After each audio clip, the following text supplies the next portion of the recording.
Okay.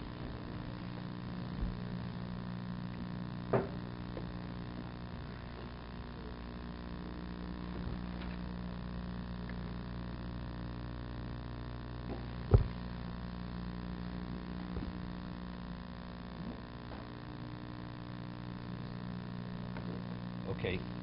We're holding left off right at the two dots on Lamed Hiyam and Aleph. The Mishnah tells us that regarding mitzvahs lo sa'aseh, we don't differentiate between a man and a woman. A woman is obligated.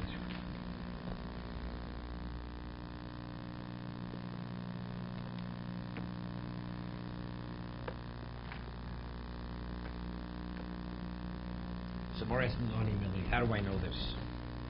So some of the Mefarshim explain, the commentators, the Mishnah says, mitzvah says she has man gramo, a woman is absolved. A mitzvah saseh is less severe than a mitzvah lo saseh. Correct? So the inference of mitzvah saseh shaz man gramo, that would indicate that it would be mitzvah lo saseh. Even if it's man gramo, she would be obligated. It's only because it's mitzvah saseh shaz man gramo, that's why she's absolved. But a lav, which is more chamor, is more severe than a aseh, you would say, we wouldn't make this differentiation. So in that the Gemara says, how do I know that? Where is it sourced? Rav Yehuda Amar Rav, Shmuel. Rav Yehuda saying the Rav, and also was studied in the Beis Medrash of Shmuel. Amar Kro, Isha Isha Kiyasu B'Kol Chatos Odom. So it is not so simple over here. This pasuk Rashi says, what is it speaking about?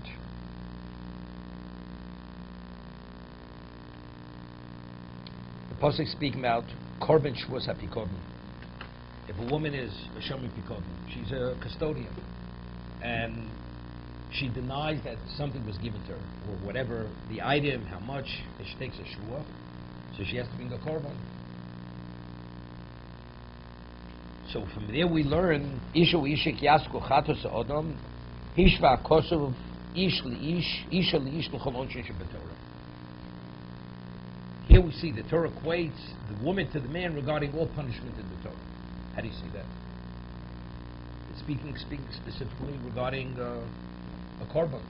That if she takes a false oath in this particular context, she has to bring a korban. So some Mefarshim explain, I think it's the Shita Shul Lami, one of Rishonim, because if the pasuk over here was only limited to korban, it could have said Ishu Isha Ki Yasu. What's kol chatos odom? Kol chatos, or whatever the sin may be. The kol chatos comes to include other lavim besides what the actual pasuk is speaking about. The pasuk is speaking isha kiyasu, is referring to she takes the false oath regarding the custodian, so that she has to be the korban. But since the Torah also has to be kol chatos, that comes to include other lavim. Rashi says, isn't that interesting here also? Rashi's L'chol Onchin, the Lavin Onchin of Malchusay.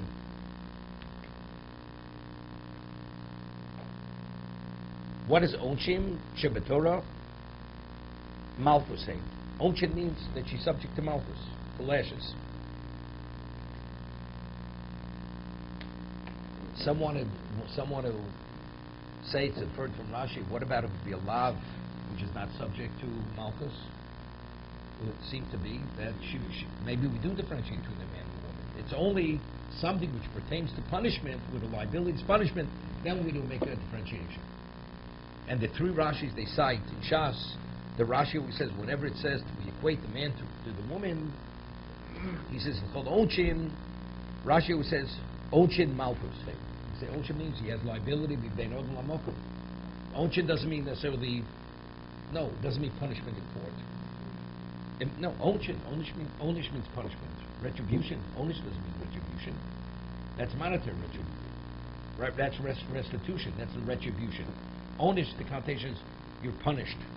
Punishment can be in Bezdin, punishment can be Ben Oven Lamokum. But Rashi always says, Kol Onchin Shebetorah, Rashi says, Onchin Malchusay. So it comes out interesting. So if a woman speaks Lashon Hara, Lav Shem Bo Maser, right? Where there's no liability in Bezdin. Seems to be the woman would not be liable. The Rambam goes out of his way to say when he says lavim, he doesn't mention onish. He says there's no difference in a man or woman regarding lavim. And it seems to be, it's a tremendous chiddush. Others say it's lavdavkin Rashi. The way I understand Onchin Shabbatorah meant onish, the connotation Onchin, the term Onchin, I'm not sure. But Rashi says it in 3 places in Shabbos. He says it in Bava Kama. He says it somewhere else also. 3 places. When it says Onchin, he says Malchus. Very Reb Lezer Tona Omakro Asher Tosem Lefneim. Says Elo HaMishpotim. These are the laws you should place before them. Ishva Kosef Isha Liish Choldin Shabbatorah. So all the laws that are stated in parshas Mishpotim, you should place before them. Them includes the woman, them, the man and the woman. I mean, there are many questions they ask, because the Gemara says in Sanhedrin, Lefnei v'lofnei Yaakov. That when you go to a court, you have to go to a Jewish court. You shouldn't go to a non-Jewish court. So, if we're interpreting Lefneim to mean the court, how does it apply to the individuals? Right? Lefnei v'lofnei Yaakov. And here we were explaining Lefneim, the plural, is what comes to include the woman. It's not to exclude the non-Jewish court. So they say a dochik that when it says Lefneim, it's referring to both. It's referring to the court and also the defendants. Lefneim. Asher Tosim Lefneim. These are the laws you should put before them. It's speaking about the court. But Lefneim also, it's speaking about the defendants that come to the court. So it's speaking about the man and the woman. V'chizki tono makro v'hemis isho isho.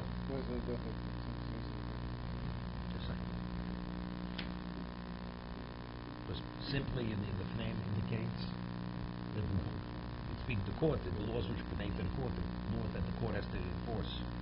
V'chizki tono makro v'hemis isho isho. There's a goring animal goes and kills a man or a woman. Hishva kosev ish li isho isho li ish. Chol b'isi Shabbatorah. Again, it's also a little difficult. It says that if a person's a man, over here we're speaking about the man and the woman were killed by an ox. So we say that not only does the owner of the ox have to pay kofar, if it was a man, even for a woman, so that doesn't indicate Chol B'isi Shabbatorah. There it's we're speaking of the victim. The victim was a woman, so there's liability to the owner of the ox. How do we see from that Chol B'isi Shabbatorah? It's not simple. No, it says Mesa Bono. Really, the owner deserves to die, the owner of the ox. The Torah says, but he pays kofar, he pays the value of himself or of the victim. Hashem will take that as atonement. No, of course it's not speaking about woman's the owner of the ox. What the Torah says, Ish or Ish, it's speaking about the victim was the woman. The Torah doesn't say that. We want to bring a proof of this. Where's the indication? Maybe the owner is a man. The owner is not a woman. So they say a dochik that later it says in the pasuk, in the parsha, it says Maki Ishiomus. When it says Maki, the one who kills, who smites the person dies. It doesn't say who smites. The Torah doesn't say Ishkiyake.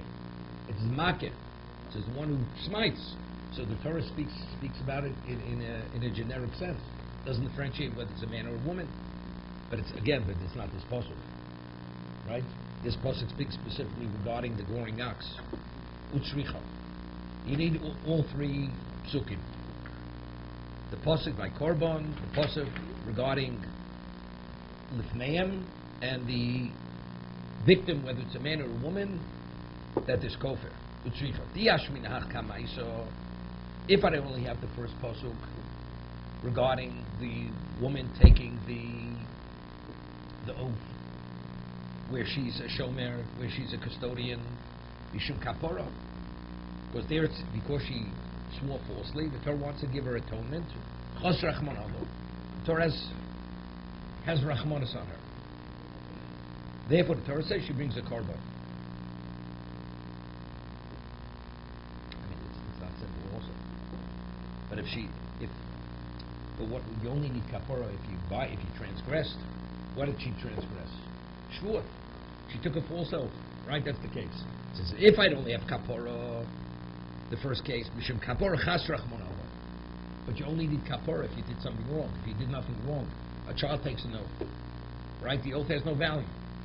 So does the child need kapara? One doesn't need kapara. You only need kapara if it's considered a chet, if you transgress.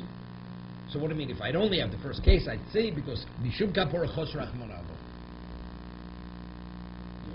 You're following the difficulty. Okay. Why isn't the first case sufficient? Why does she have to bring the korban? Because she violated the law of taking a false oath. So why isn't that? So you see, we don't regarding violating a negative commandment. I don't differentiate between a man and a woman. That's why she needs kapara. So why is that sufficient? Why isn't that a sufficient? Isn't that a proof in and of itself? The more says it's not, because there it's kapara. What does kapara have to do with anything else? Because it's for sure. Right? Unless you say what the Gemara means to say, we're trying to reproof the chol onshi Torah. Over there, she's liable. But who said the liability has relevance to corporal punishment? Right? No, that's Beinod Lamokum. How do you know? What about Beinod L'Chavera? Right? How do you know in Bezdin that the court could punish her? That's kapara. It was kapara, but it may be in court not. Avol dinin ema ish dvar maso maton ein isholo. Regarding the laws which are mentioned in Mishpatim, maybe not. If I don't have Mishpatim in terms of all the liabilities and the responsibilities of a woman, monetarily speaking, and other ways speaking, because there, so Rashi says two things. The less of Chalal Dinim, if she's not subject to laws of Dinim, let's say as a damager, all those laws, or as a thief, Ein Lo Chayim, she cannot survive society. Why? Hakol Gozl Noso. She'll be victimized by everyone. The he goes else, and what about if she is the victimizer? Hakol B'dilim Eimeno. So therefore, she has to have liability. The ones who victimize her have liability. If she victimizes others, that's chiyusi. Because the only way she could live within society, she has to have liability. Has to be from both sides. But that's Sfora. What? It's a Sfora. But in that case, she just has no limit for the society. No.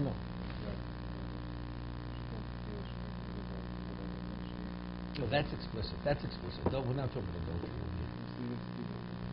Stealing. Well, go you also. Yeah, but again, we're speaking about what we want to live within the Jewish society, not a Gentile society. I know that I'm going to ask you now, maybe the simplest answer is this happened before the Torah was given, but right in the beginning, God gave a commandment to Adam, and I think he to his wife, by extension, that they're not to eat.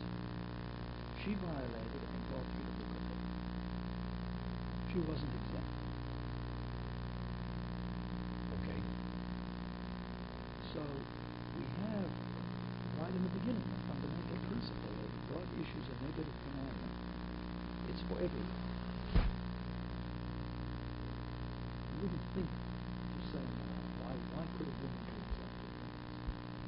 Okay. So what would you say? Well, I mean, the easy answer is what I said, but I don't know. What would you say? What would you say? I said that this happened before the Torah was given. But maybe we also make such a differentiation. I don't like that answer. Why is the Gemara beginning with, why should I differentiate between a man and a woman, not differentiate? Because we find regarding mitzvah says Shazman Baram, the Torah doesn't make a differentiation. So the connotation of that would be regarding, so we see there are differences within Torah, there's a difference between a man and a woman. So as there's a difference between a man and a woman, maybe there's a difference regarding lavim. Certain lavim apply, certain lavim don't apply. For instance, the Gemara is going to discuss what it says in the Mishnah, if a woman goes and she rounds off her sideburns, she's not in violation of lo sakifu pasrut roshem. Why not? There it's not time warrant anything, yet the Torah absolves her from this. So you see, women aren't necessarily bound by the lo saseh. So if that's the case, so when yes, when not. That's what we're dealing with over here. In that case, I thought that there was a No. Facial, because the Torah associates the sideburns with facial hair. It's a separate love. That's an answer. That's why it's the exception. That's right, but we do see the Torah. I say the Torah makes differentiations. Losas says the Torah makes differentiations. So maybe that should be the model case. Just as in regard to rounding off one sideburns, a woman is not bound. When is she bound? When is she not bound? We find there are places where we differentiate. Regarding a non-Jew, we do no differentiations. Torah says, Shev mitzvah, if you're ben Noach, you're bound. There's no difference whether it's a woman, a man or a woman. Okay? Abel kofer eimer, but regarding kofer, eimer ish var mitzvahs in ish alo.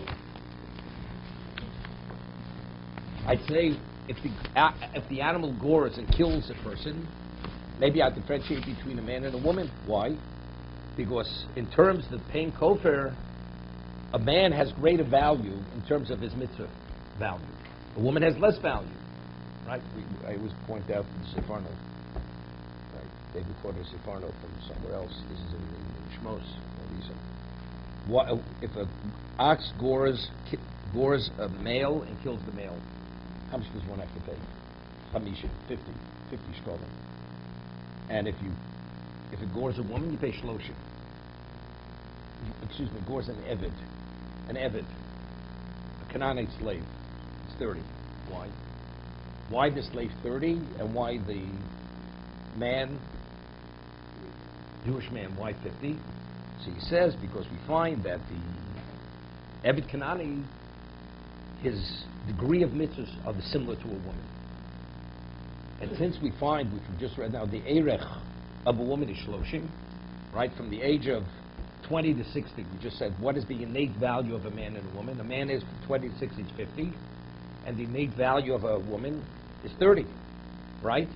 So since an Evet Kanani is bound, is chayv mitzvahs kisho, since his obligation of mitzvahs are identical to a woman, so therefore, we see, and what is his innate value based upon? His chiyuv mitzvahs, his obligation of mitzvahs. Therefore, you pay 30 and not 50. So the Gemara saying the same thing. I would make a differentiation. The Torah has to tell us that when the animal kills the woman, the owner of the ox has the same level of liability. He has to pay kofar, because I would make a differentiation. Ish bar mitzvah ein ish alo. So Tosa says, Lav davka doesn't mean she's not a bar mitzvah. She is, but it doesn't have the same level of degree as a man. So since her mitzvah value is to a lesser degree, maybe you don't pay kofar. V'yashmin ho b'shem ibud neshama, over here because he took a life. Chas rachmona alo, aval halach tarti ebelo. But the others here, the animal took a life because of his degree of negligence. The owners, that's why he has to pay kofar. But the other where it's not a question of a life was taken, maybe the woman would be absolved or not included. Therefore, you need all three state locations that we don't differentiate between a man and a woman.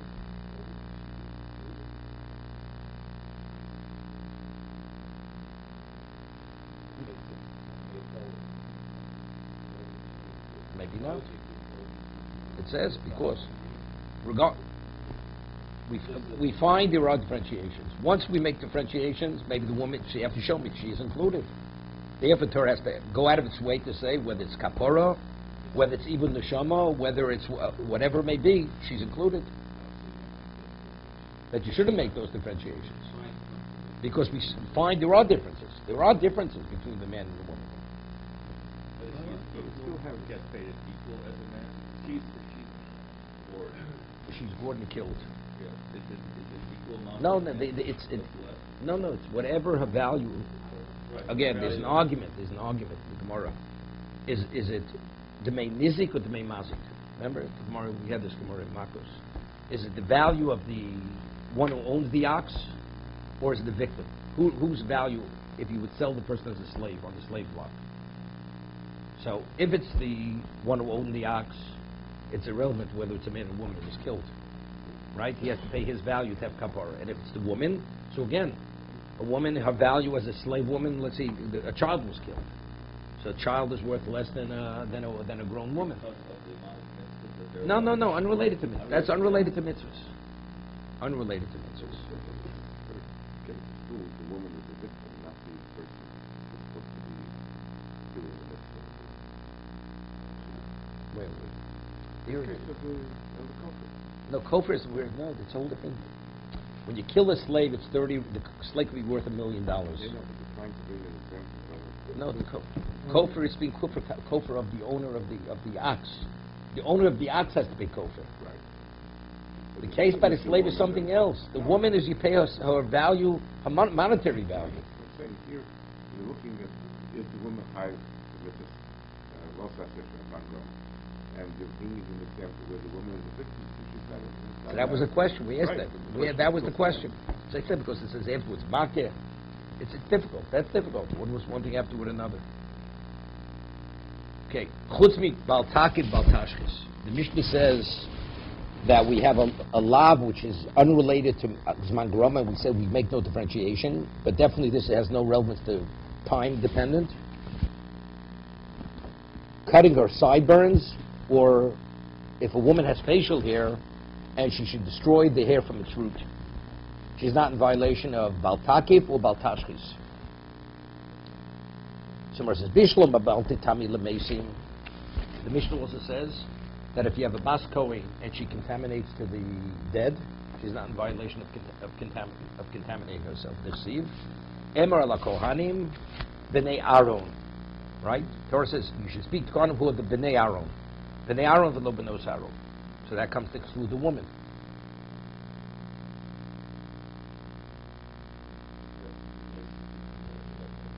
Tumas Mes. She could contaminate anyone. A woman can contaminate. Even though she's a Bas Kohen, she's an Ashes Kohen, but this being Bas Kohen. B'nei Aaron v'lo b'nos Aaron. So Shaiva, there's a question. The halacha is that if a Zor, non-Kohen, does the avoda, what's his liability? Bisa b'dei shamayim. Right? So the question is, they pose a question, what happens if a Bas Kohen, she does the avoda? I mean, definitely it's not valid. But is it considered, because it says, Hazor akorev yumos. The Zor, the Zor, Kasu Zor, if he comes close, yumos. He has Misa b'dei shamayim. That's his liability. So what is the classification of a woman? Is she classified as Zor? Well, no, she's not Zor, except she's not qualified. Because this is B'nei Aaron v'lo b'nos Aaron, as by Tumah. Hear the question. So I saw a broad name of Moshe Feinstein, Tzavik L'Vrocho, that we have multiple exclusions for a woman as a Bas Kohen. If from B'nei Aaron v'lo b'nos Aaron, the woman immediately is excluded from all laws, all the laws pertain to the Kohen have no relevance to the woman, so her classification is Zor. So what do we need? Multiple exclusions. Miutim, she's excluded on A, B, C, D. Every one of them. The moment we reveal that the laws only pertain to B'nei Aaron, so she's a Zora. Or a Zora. So what do we need most? Evidently, see from there, no. That she retains Kedushas Kuna. Except is it Eretz HaKosuv that the laws of Tumah only apply to the male. And all these other laws apply to the male. But in terms of her Kedusha, she retains her Kedusha. She's not called a Zora. So therefore, if she does that vote, although the voda will not be valid, she will not have the liability of Misa B'dei Shamayim. No, Ashes Code is something else. No, that's Ashes Code is something else. That's different. It's interesting. Why does a Bas Kohen eat Truma? See, I would have brought the proof from Bas Kohen. Why does a Bas Kohen eat Truma? Because she's Bas Kohen. Why does an Ashes Kohen eat Truma? Not because she's... Why? Because she's called Kenyan Kaspo. A wife of a Kohen eats Truma no different than an Evet Kanani of a Kohen eats Truma. Because it's called Kinyan Kaspo. It's his acquisition. A wife is called Kinyan Kaspo of the husband. A Bas Kohen eats is not because it's the Kinyan Kaspo of the father, because she's called Bas Kohen. So from that itself, I would understand that regardless, although she's exempt unilaterally from all these laws, but she's still called the Bas Kohen. No. Good. Because that's Xeris HaKosuv. But let's say the son should die, then she's reinstated. No, because we say even though she's not clean kaspo, that there's an attachment between herself and the husband, right? That's the attachment because they share a child together. Right? If she's married, where they have no children, right? She's not permitted because now she's clean kaspo of a non-Kohen. So the child sharing a child with a non-Kohen, it's as if the husband is still alive. She's still connected to the husband. Okay? Ela baltake baltashkis minolan. Why do we say that she's exempt from baltaka baltashkis? Dichsiv, the Torah writes, lo sakifu pas roshchem. You're not permitted to round off the sideburns of your heads.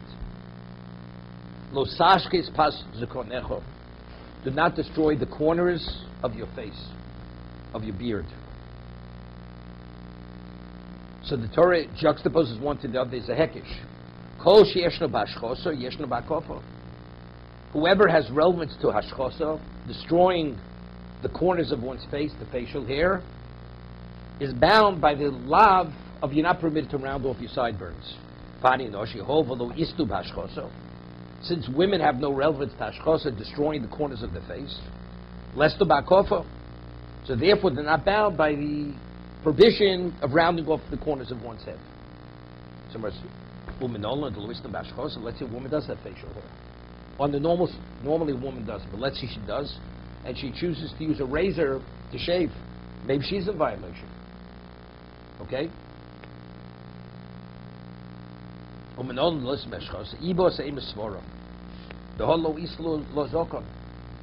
It's just logical. A woman doesn't.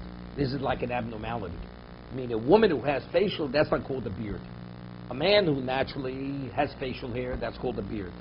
A woman who, it's an abnormality, that's not called a beard. It's called facial hair. So therefore, that's the reason why the lav of hashchoso, because it's halocha in zekonecho, destroying your beard, the corners of your beard. Ibos ha'emakro, or it could be based on the posuk. The posuk indicates that a woman's facial hair is not valued as a beard. Not because it's an abnormality. The first shot is it's an abnormality. So therefore that's not called a beard, it's called facial hair. And the Torah only said the provision regarding a beard. Or it's based on the posuk. Domakar lo sakifu pas roshchem. So the Torah speaks in the plural. Roshchem. You should not round off the corners of your heads. Lo sashkes pas zekonecho. You should not destroy the corners of your beard. Midashani kro b'dibure. The Torah changes its what? Its context of whether it's singular or plural, the way it's expressing it. Dimkein nichtav. There should be a certain uniformity here. Dimkein nichtav rachma pas zekanchem, as it says pas roshchem. Right? You should not round off the corners of your heads. It should say you should not destroy the corners of your beards in the plural. So why does it say in the singular rather than in the plural? As it says in regard to the corners of the head, Ma zekonecho, zekonecho lo zekanishcho. Your beard and not the beard of your wife. I mean, even if your wife has facial hair, it doesn't. The law, the provision of destroying the corners of one's beard has no relevance to a woman. So now we have a little bit of a difficulty. So we have a hekish. The Torah is, because there's an association between the lav of rounding of one's corners of the head is associated with destroying the corners of your beard. Okay? So what does it say in the plural? Right? What does it say in the plural? The Maharsha goes, I mean, it's a simple question. Right? We're saying the singular comes to exclude the wife. But if it would be in the plural, it would include the wife. But factually, regarding rounding off the corners of one's head, it says, Lo sakivu pas roshchem. Roshchem seems to include, it's speaking about multiple. Not one gender, two genders. A woman and a man seemingly. But yet, we're saying not this way. I understand that. We're saying, if it would say zekanchem, that would include the woman. The woman who has facial hair. But now that it says in singular, it's an exclusion. So now what's roshchem? I mean, just understand. It's not that difficult a question. Just simple. What? Speaking to many. So that you have to say that. Meaning the singular regarding the corners of one's beard indicate that the Rosh Chem doesn't mean to include the woman, but rather many men. If the Torah had used singular both ways, I would not be able to know that a woman is exempt. Correct. You'd probably say not. You'd probably say no. Right. Or if it is used plural. Right. Same thing. Same thing. Right. Right. Correct. So that switch is the clue.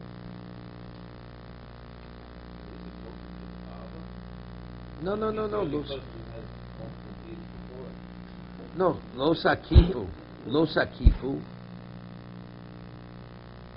No, it's speaking. No, firstly, I mean, we're talking about there's Roshem and there's Sakifu.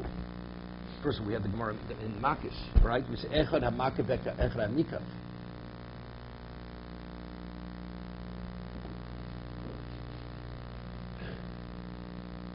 And we discussed this once.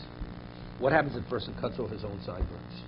How many lavim is he in violation of? Does he get one set of Malkus or two? Right?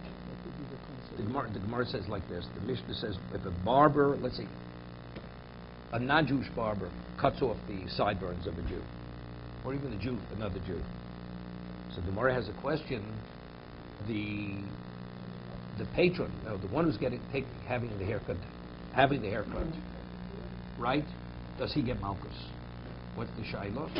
Do we say that Messiah Milsa is right? That he's assisting by moving his head slightly, which is impossible that he does not, is that considered something? Was that right? Is that considered something? Was that not considered something? Was he's Messiah? Right? Because the verse is not saying it in the act. It's not saying. So Rashi over there says. So Rashi says that the question is that called lav sheish b'masa or lav shein b'masa? So the Messiah less b'mamish.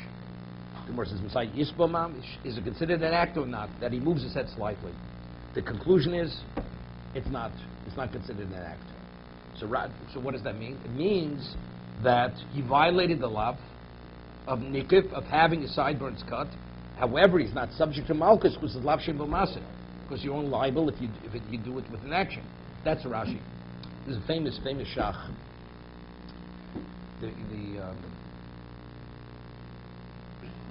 The Bach rules in Hilchos Mitvos that if a woman has to go to the mikveh Friday night and she didn't cut her nails,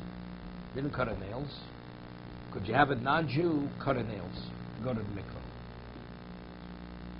That's the question. So the Bach ruled you can. What's kalachiyat? Not kalachiyat. So